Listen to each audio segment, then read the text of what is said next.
All right, Don Campbell, Lieutenant, City of Gainesville Fire and Rescue Department. I'm Technical Rescue Team Shift Officer.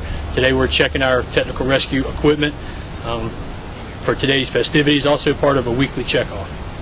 Our technical rescue equipment includes equipment for the 5 technical rescue disciplines, ropes for rope rescue, saws, and other heavy breaching equipment for structural collapse, as well as breathing air lines for confined space. We are part of a light technical rescue team in which we can rapidly deploy 6 trained team members to assess and request resources for any technical rescue incident, such as a structural collapse by man-made or natural disaster.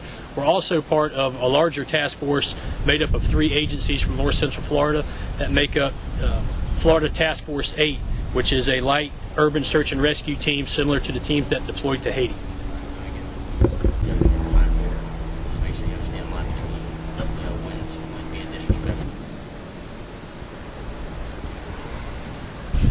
Richard Salisbury, District Chief, Gainesville Fire and Rescue.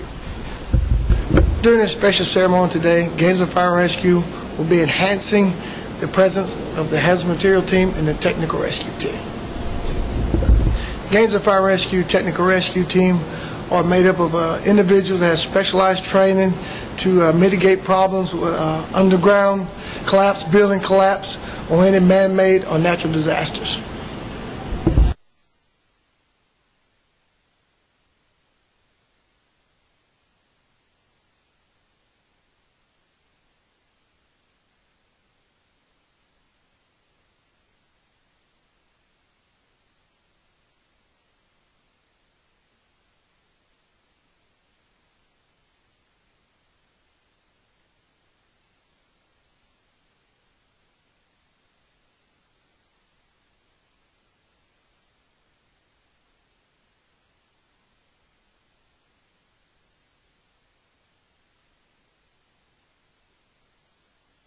My name is David McIntyre, the Acting Special Operations Chief for Gainesville Fire Rescue. Gainesville Fire Rescue Special Operations encompasses both hazardous materials and confined space rescue.